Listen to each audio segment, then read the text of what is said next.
The New York Islanders head into Seattle to take on the Kraken. We have a special crossover episode with Erica Ayala of Locked On Kraken. We go take a deep dive into both teams coming up on today's special bonus edition of the Locked On Islanders podcast. Your Locked On Islanders, your daily podcast on the New York Islanders. Part of the Locked On Podcast Network, your team every day.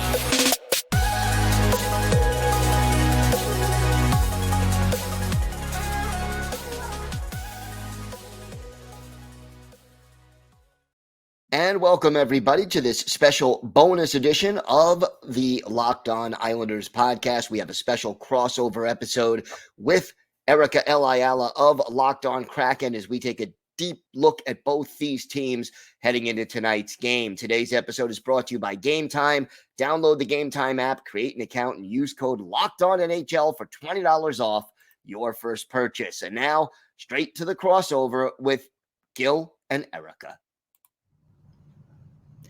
Happy game day, hockey fans. We have a squad cast or crossover here as you get ready for the puck drop. The New York Islanders at Seattle Kraken at Climate Pledge Arena. My name, Erica L. Ayala, your host of Locked On Kraken, and I am joined by Gil Martin, host of Locked On Islanders and, of course, Locked On NHL. Gil, we've got a big one coming up for both of our squads, both coming on off of back-to-backs, I should say, and both in need of a win, I'd say. I think that's an understatement. For sure. So we're going to start with the Islanders. What do Seattle Kraken fans need to know about the Isles as we get ready to host you at Climate Pledge Arena? I think right now this is sort of a team without an identity. And, the last few years, the identity of the Islanders has been they're trying to win low-scoring games. They play defense first. They have great goaltending. And they may not be the most exciting team in the NHL, as a few broadcasters have explicitly stated over the last year or so. But they're efficient, and they do make it hard for you to get quality scoring opportunities, and they win that way. Mm-hmm. This year, it hasn't really worked that way. They've been trying to get their defensemen to pinch a little bit more and get more involved in the offense. And it's not producing a lot more offense, but it is sort of allowing opponents to get a lot of shots on the Islanders' goal, and not just shots, but quality, high danger scoring opportunities. So, you look at the numbers for the Islanders right now, and if you just look at the numbers, Ilya Sorokin has a 3.21 goals against average, but he's played really well. It's just he's facing an absolute barrage of shots and high quality scoring chances. So they're not a great defensive team right now. They're 31st in the league in shooting percentage, so they're not a great offensive team right now. And the result right now has been a 5-game losing streak. And a very frustrating start. And I guess the other thing that Kraken fans should know is that this Islanders team cannot play a 60-minute game. And for the most part, it's been third periods. They have just fallen apart in the third period. So whether they're even or they take a lead into the third period, they end up giving up 2-3 goals and take dumb penalties and can't kill them off. And all of a sudden, a 2-0 lead becomes a 4-2 loss with an empty netter at the end. And, it happens once or twice. Okay. It's an 82-game season, but it's a pattern now, and it's a problem. Wow. Some of that sounds familiar. But I'm sorry. We're going to get into that a little bit later. But I want to, you did such a great job, such a thorough job kind of explaining that. But how can you, or I guess, are any of these things that you're talking about, especially the skid that you're on right now, is any of this surprising given how the team fared last season? Was this an expectation? You said kind of no identity, so that seems is it a personnel thing? I mean, players coming in, players coming out. Have you kind of had a chance to wrap your mind around why you think this Islanders team is performing the way that they are right now? I think it is a personnel thing, but it's sort of a little different. It's not so much that players have left or been added. It's that the roster is very much the same. If you go back and look at the players who were on the Islanders roster when they were eliminated from the playoffs by the Hurricanes last year, I think the only one missing is Zach Parise.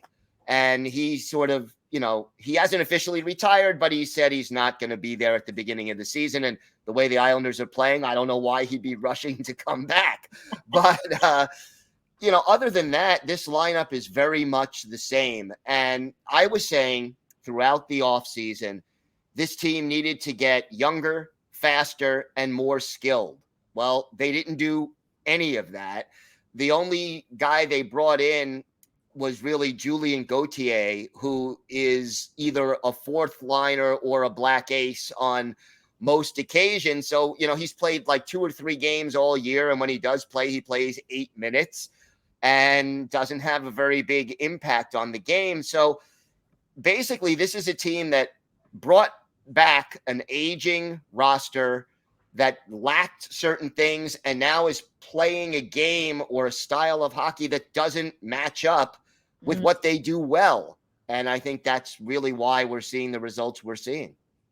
Wow. Yeah. I mean, I was rewatching earlier before we recorded the I guess it was the Florida Panthers at San Jose. It was an ESPN broadcast, and they were kind of talking about how in hockey now, in sports, I would argue, there's so many different ways to talk about a rebuild without calling it a rebuild, like a reload, or there's a basketball team I cover in the WNBA that's like, we're in a hybrid rebuild and all of that stuff. It sounds like you would be content to just call it a rebuild at this point. I would welcome a rebuild. Just, this is the core of this team has been together now for about 4 or 5 years. And, they made those 2 runs to the conference final in the bubble year and the year after, but that the team has gotten older. They struggle to score goals all the time. And, to rely on your goalie to make 35, 38, 40 saves a game, and bail you out every time that you're a step slow and you, are out of position. So there's an odd man rush, or you're a step behind and all of a sudden you hook somebody or trip somebody or hold somebody. That seems to be the root of the problem for this team. And, to quote a golden oldie, it's the same old song. With a different meaning. That's right. Okay. Wow, Gil. Same old song. I like that. And I think that Islanders fans might feel that it's the same old song when I talk about the Seattle Kraken. That's coming up on our crossover, or as I like to say, Squadcast episode of Locked On Islanders and Locked On Kraken. Today's episode of Locked On Kraken / Locked On Islanders is brought to you by Game Time. Now, for those who maybe aren't as familiar with me, I talk about Game Time all the time on Locked On Kraken because when I'm on the road and I'm not watching sports, I love to take in music and entertainment. And I was able to use the Game Time app when I was in Seattle for preseason, saw one of my favorite bands at a new venue.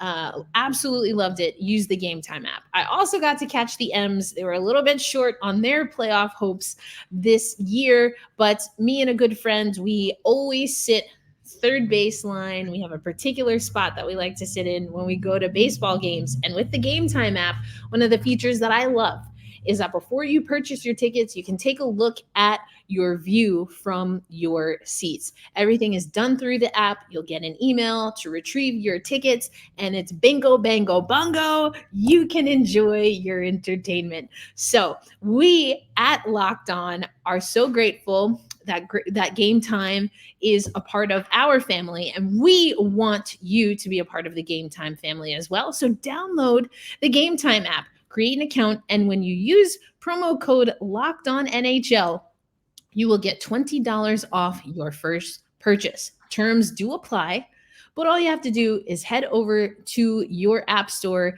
download the Game Time app, create an account, and redeem code Locked On NHL. LOCKEDONNHL. And that will give you $20 off your first purchase. Download Game Time today. Last minute tickets, lowest price, guaranteed.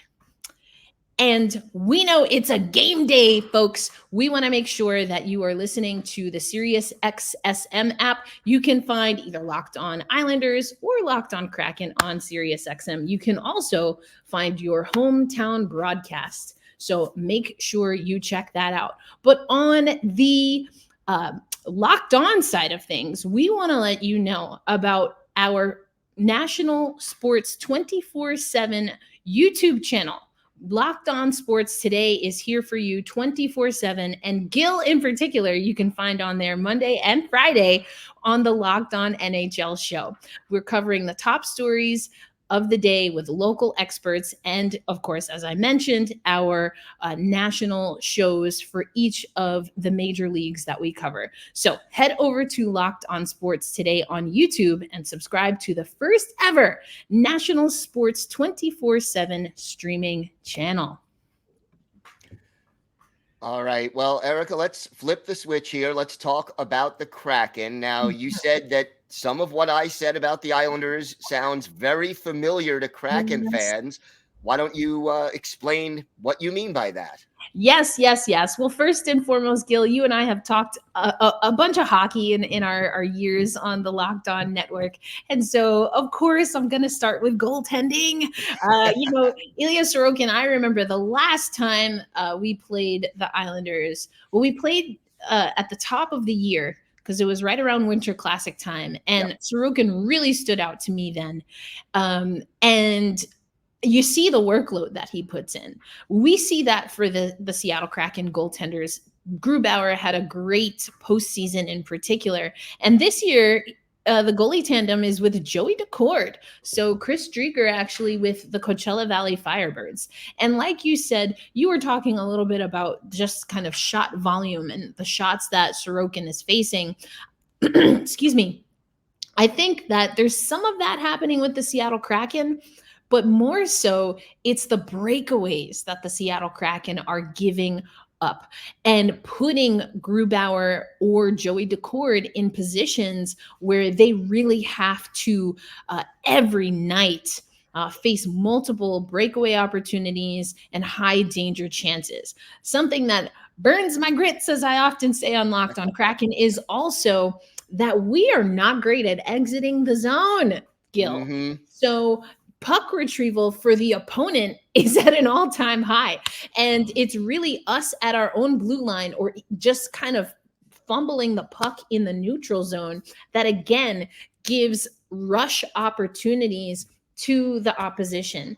And the other day, earlier this week on Locked On Kraken, I really went in on defense. We also see that our you talked about kind of the little silly, I'm paraphrasing, but you talked about tripping penalties or inopportune penalties. And a lot of that is by reaching with the stick instead of going stick to stick, body to body. We're starting to see that. That really, for me, is just undisciplined defense, not putting in the defensive effort. We know that, and you talked about not having an identity for the Islanders. I talked about this earlier on Locked On Kraken this week. Last year, our identity was to be a fierce forechecking team in all three zones.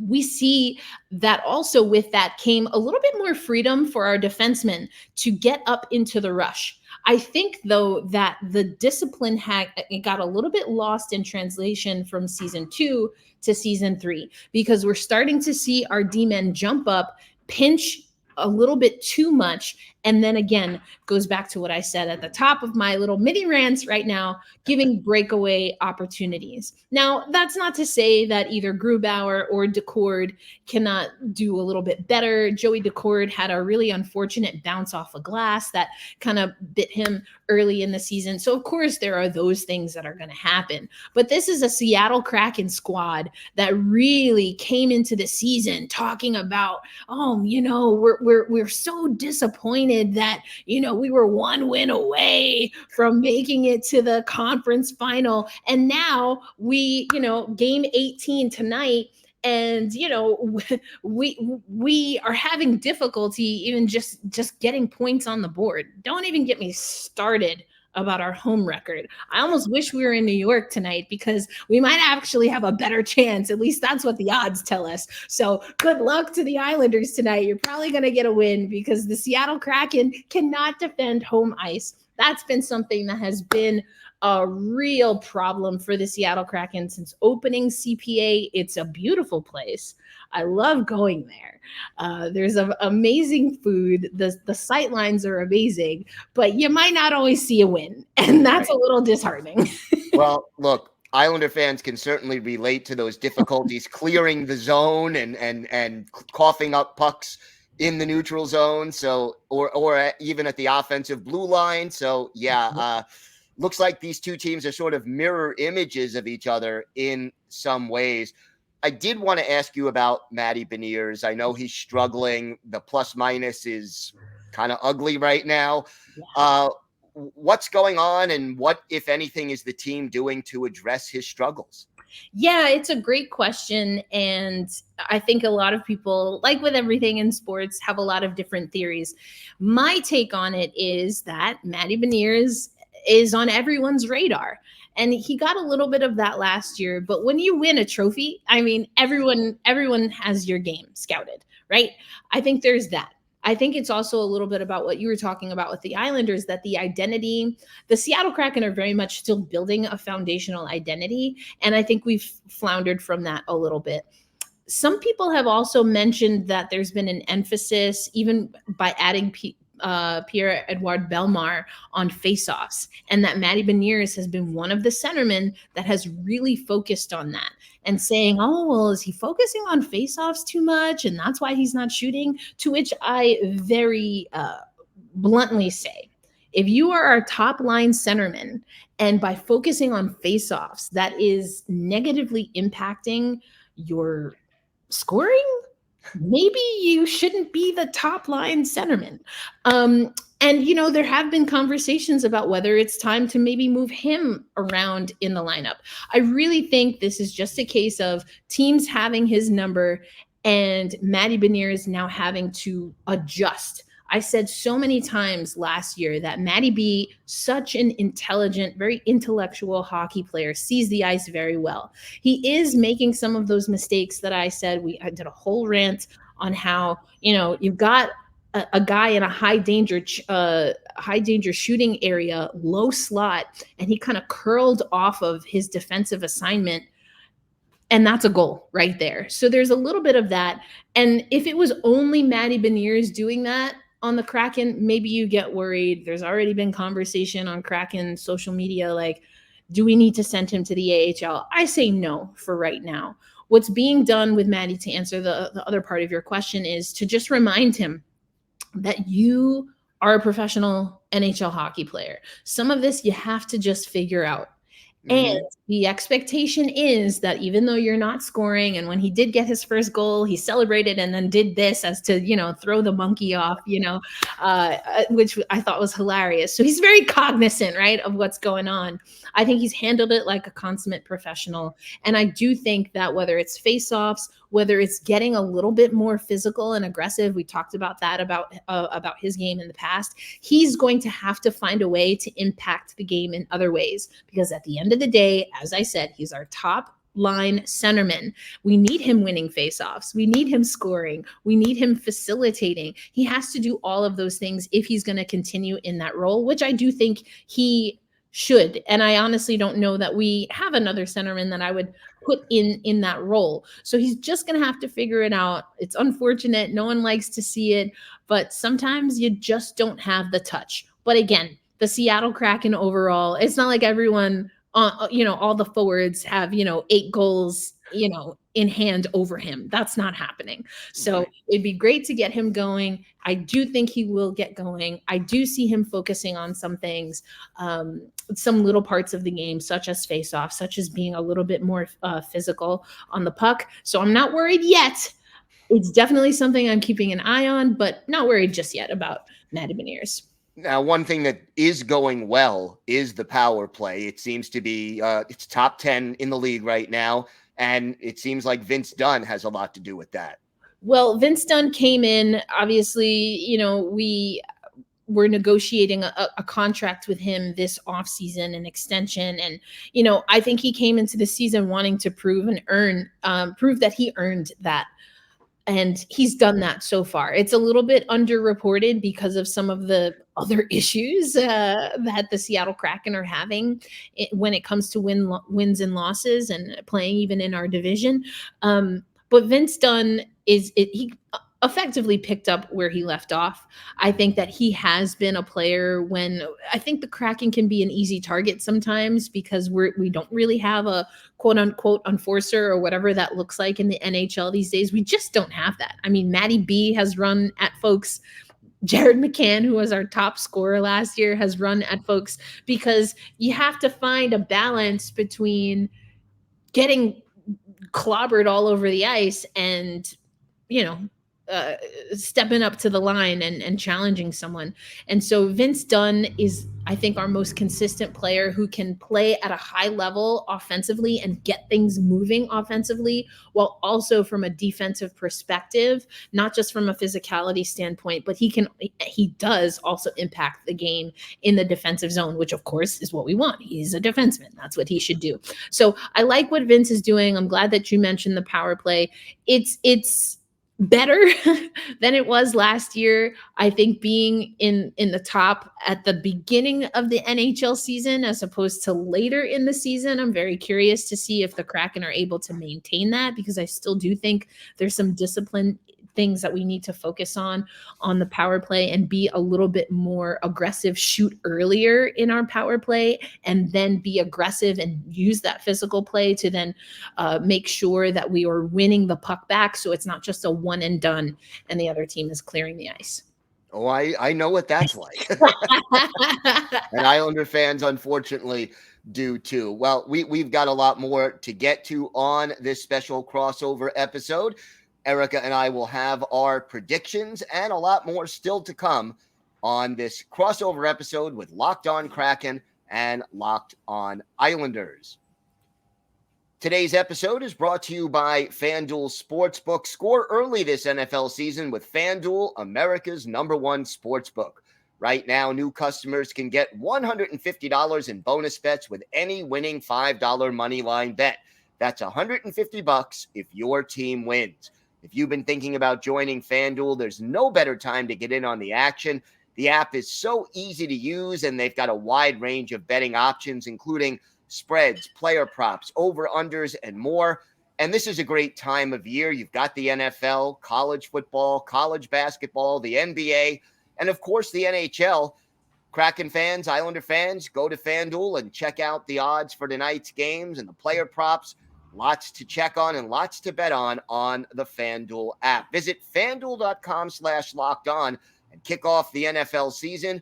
FanDuel.com/lockedon. FanDuel, official partner of the NFL. Locked On has launched the first ever national sports 24/7 streaming channel on YouTube. Locked On Sports Today is here for you 24/7, covering the top sports stories of the day with the local experts of Locked On, plus all of our national shows covering every league. And Erica, I know you'll be joining us Friday. So go to Locked On Sports Today on YouTube and subscribe to the first ever national sports 24/7 streaming channel. Well, it is a game day for both of our teams. The New York Islanders taking on the Seattle Kraken at Climate Pledge Arena. Mentioned it earlier on the show, but just want to remind you that whether you're a Kraken fan, an Islanders fan, or just a hater that came to stop by, you can listen to both of our shows on the Sirius SXM app. You can also, of course, find the shows on YouTube, as well as anywhere that you listen to audio podcasts. And mentioning Sirius SXM, you can also listen to the broadcasts, our respective broadcasts. Everyone loves listening to their local broadcast, even when their team is on the road, as the Islanders will be tonight. The Root Sports crew will be handling the Kraken duties in the booth tonight. But if you want to listen to the radio broadcast and your home team broadcast, then make sure you check out the Sirius app. All right, predictions, Gil. Now, I like to do predictions, keep them a little open-ended so we can get a little creative, maybe circle back on some of those pain points for our teams. So the way I like to do predictions, Gil, is I'll ask you a fill-in-the-blank, open-ended kind of question, and here it is. Straightforward, pretty simple. The New York Islanders will win tonight if. Okay. Number one, stay out of the penalty box. The Kraken have a very good power play. The Islanders' penalty kill has been iffy, to say the least, recently. So don't take those lazy penalties that they've been taking too often this year, and stay out of the penalty box. Number two, the Islanders have to give a 60-minute effort. I'm tired of 2 good periods and then the bottom falling out. They've got to start the game at the opening faceoff and finish it at the closing whistle. Look, that doesn't mean there won't be times when the Kraken is getting the better of the play, but you can't let down and you can't be dominated for, spend 3-4 minutes at a time in your own zone, clear the puck, and then another 3-4 minutes in your own zone. That's not a winning formula. And then I think the other thing is that the Islanders have to slow down the Kraken through the neutral zone. Do not allow some of the faster players on that Seattle roster to have get into the Islanders zone with speed and, putting the defense back on their heels. That's the recipe for 35, 40 shots on goal against your goaltender. And even a great goalie like Ilya Sorokin or Semyon Varlamov, who's one of the better backups, I think, in this league, if they're facing 35, 40 shots and 20 of them are high danger shots, that's not a recipe to win a lot of games. So those would be my 3 keys there. How about for you, Erica? The Seattle Kraken will win if? I'm going to start with one that maybe is not as obvious, but I'm going to start with the Seattle Kraken will win tonight's game over the Islanders if they almost over communicate, Gil. So we know that it's a back-to-back. So I'm assuming that we're going to see some players that we saw last night not in tonight's game. One of those players for us should be Andrew Podorowski getting the call up from the Coachella Valley Firebirds.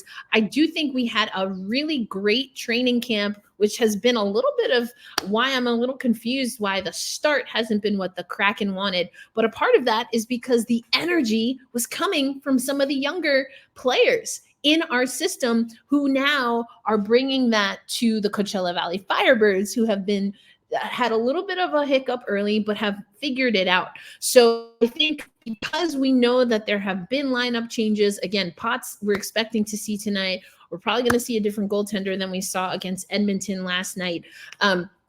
So I think what we need to do is almost over communicate. We're expecting Jordan Eberle to be back into the lineup after getting a really gnarly gash on his quad in practice. So he's coming back. We just got Brandon Tanev back from an injury that he suffered early in the season. Still no Andrei Burakovsky. So right now, while things are still in flux, we've had players like Shane Wright, Ryan Winterton come up. I think we need to over communicate. Don't assume. There are lineups that have been changing. D pairs have more or less stayed the same, but especially on the forward lines. So I want to see the Seattle Kraken almost over communicating.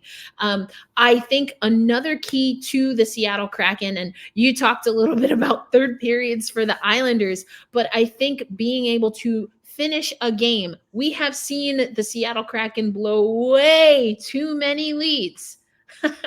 And the thing that's interesting about that is that we have a tendency to blow leads. We need to be able to play with a lead, hold on to a lead, and finish out a game. But also the third period, or I should say the end of the second period going into the third period, is going to be critical for the Seattle Kraken. The Seattle Kraken will win if they have a lead going into the third period. You look at some of our stats, we have never won a game, excluding the Edmonton data points. We don't have those right now, but we have never won a game when trailing after the second period. We have never won a game when tied after the second period. So as much as I want to see us hold on to a lead, we also have to know how to finish out and close a game. So making sure that we go into that third period, having the momentum on our side is going to be important. And that goes hand in hand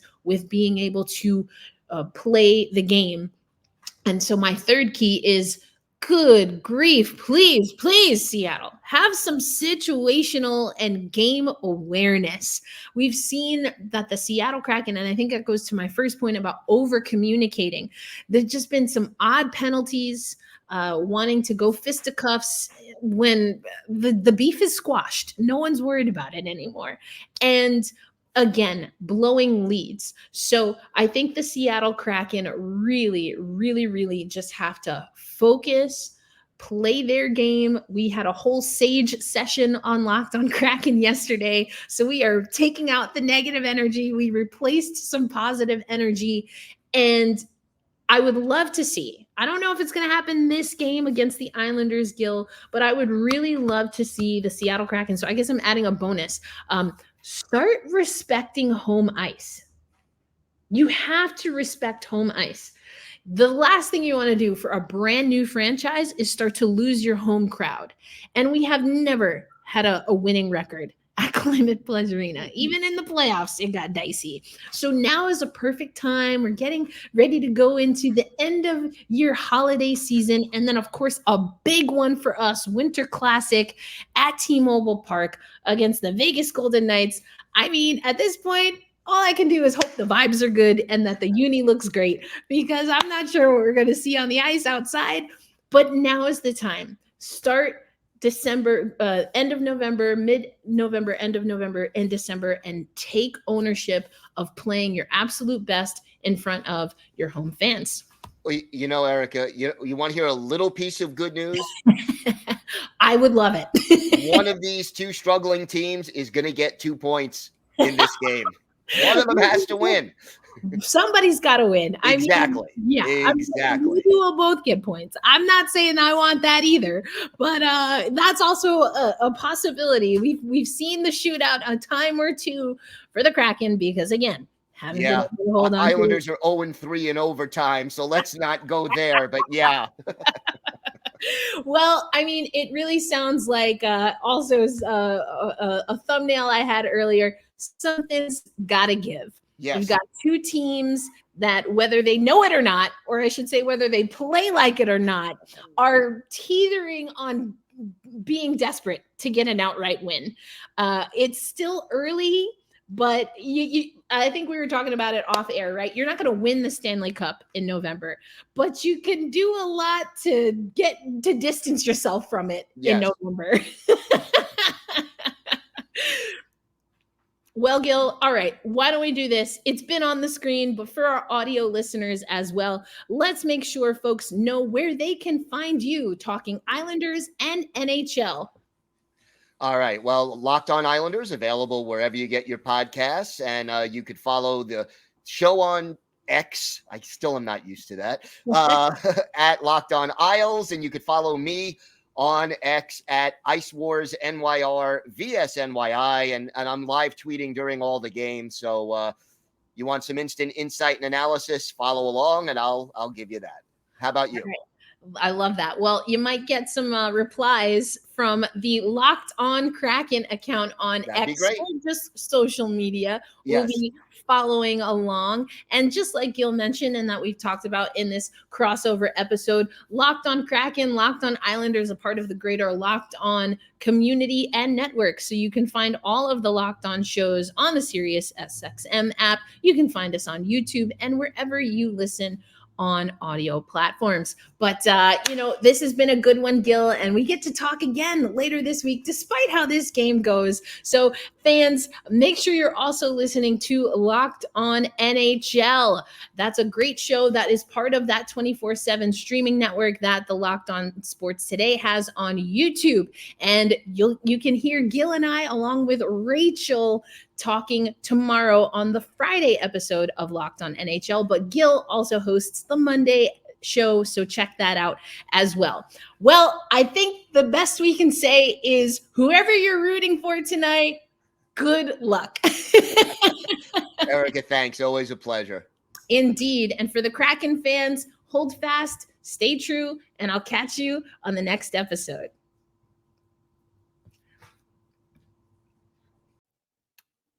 All right. Thanks, everybody, for watching and listening to this special bonus crossover episode of the Locked On Islanders podcast. I want to thank Erica L. Ayala for joining me and doing this. It's always fun to do crossovers, get a different perspective. And Erica's great. You could see her every other Friday on the Locked On NHL podcast with me and Rachel Donner. She does the Women's Hockey Spotlight. Thanks for making Locked On Islanders your first listen every day. Everydayers. Tomorrow on the show, we'll have our key takeaways from tonight's game against the Kraken, and we'll preview the game Saturday against the Calgary Flames. Until then, stay safe, everybody. Have a great day. And of course, let's go Islanders.